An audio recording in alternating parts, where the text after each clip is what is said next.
Corona ভাইরাসের XEC নামের অতি সংক্রামক নতুন একটি ধরন অত্যন্ত দ্রুতগতিতে বিশ্বজুড়ে ছড়িয়ে পড়েছে।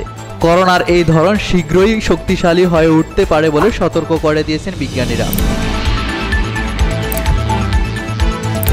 ব্রিটিশ সংবাদ মাধ্যম বিবিসির প্রতিবেদন অনুযায়ী করোনার নতুন এই ধরনটি জার্মানিতে প্রথম শনাক্ত হয় গত জুনে।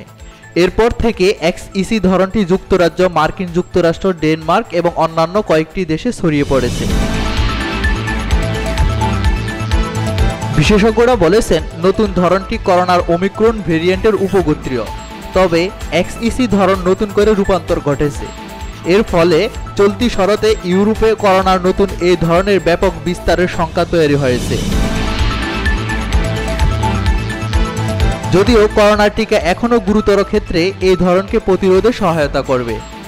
বর্তমানে ইউরোপ জুড়ে এই ধরনের সংক্রমণের ব্যাপক আধিপত্য দেখা গেছে। Mohammad Rashed, sky channel.